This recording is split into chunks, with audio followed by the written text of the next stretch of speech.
मक्खन सिंह ने मुझसे कहा सर ये सेलेस्टियल बॉडी खगोलीय पिंड क्या होते हैं? तो मैंने कहा मक्खन सिंह उसको देखने के लिए अंतरिक्ष चलना पड़ेगा, यानी कि स्पेस में जाना पड़ेगा, और तू अपनी मखनी को छोड़ के जाएगा कैसे? तो बोले सर वो तो नहीं हो सकता, कुछ जुगाड़ बताओ। तो मैं ठीक है, हम भारतीय तो जुगाड़ में बहुत आगे, जुगाड़ करते हैं। बोले क्या? मैंने चल गाँव की तरफ चलते हैं, अपने रूट्स को छानते हैं, और वहां पे हमको एक व्यक्ति मिलेगा जिसने सभ्यता के विकास में बड़ा योगदान दिया है। उसने, एक ने तो खाना उगाया, दूसरे ने खाना खिलाना सिखाया, क्योंकि उसने बनाए मिट्टी के बर्तन। उस मिट्टी के बर्तन में हमने खाना पकाया भी, और उन्हीं मिट्टी के बर्तनों में हमने खाना खाया भी। तो जो मक्खन सिंह जाति के आधार पर व्यक्ति में विभेद करता है, वे अपनी मूर्खता का प्रदर्शन करते हैं, और हर किसी की अपनी एक उपयोगिता है, और वो वंदनीय है। क्योंकि भोजन बनाने वाले से, भोजन उगाने वाले से, और भोजन को बनाने वाले की सुविधा देने वाले में, दोनों में कोई विशेष अंतर नहीं है, क्योंकि दोनों ही एक दूसरे के पूरक है।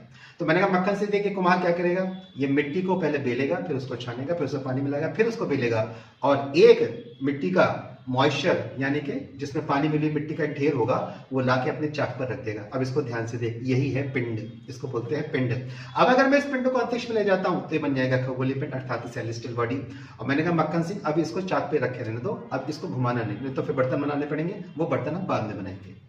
तो मक्खन सिंह जो धूल के कण धरती पर थे, हम जानते हैं कि पृथ्वी पर प्रतिदिन बिलियंस ऑफ टन धूल के कण आते हैं, तो वही धूल के कण हमको अंतरिक्ष में मिलेंगे। तो जैसे यहाँ मिट्टी धूल के कणों के साथ फैली हुई थी, वैसे वहां पर धूल के कण फैले हुए हैं। यहाँ पे मक्खन सिंह के हाथ ने इसको बेल दिया। वहां पे कौन बेलता है? तो वहां पे बेलता है ग्रेविटेशनल फोर्स, अर्थात गुरुत्वाकर्षण बल, और वही इसमें मोशन को लेकर आता है, अर्थात इसके अंदर गतिज ऊर्जा को उत्पन्न करता है, काइनेटिक एनर्जी को, और जिसके साथ ये फिर अपनी वर्तमान एक निश्चित शेप अर्थात आकार, एक डेफिनेट मेजरमेंट अर्थात अपनी माप को, अपनी सॉलिडनेस को, हायर डेंसिटी को, जिसमें ये स्थूल रूप में हमारे सामने आते हैं, टेरेस्ट्रियल बॉडी में हमारे सामने आते हैं, और एक डेफिनेट केमिकल प्रॉपर्टीज अर्थात निश्चित रासायनिक संरचना के साथ ये हम लोगों को दिखाई देते हैं। और इसके उदाहरण में सबसे बड़ी उदाहरण हमको मिलता है सूर्य, और दूसरा सबसे अच्छा उदाहरण हमको मिल जाता है हमारी पृथ्वी।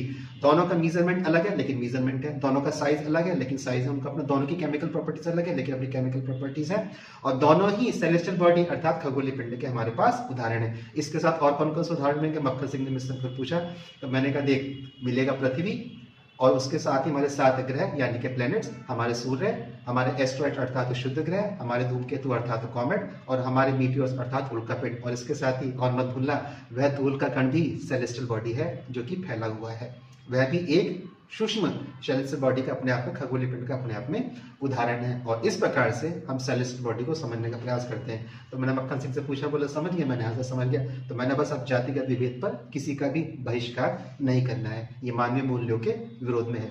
अगले लेक्चर में हम लोग समझेंगे खगोलीय पिंड अर्थात सेलेस्टियल बॉडीज के प्रकार।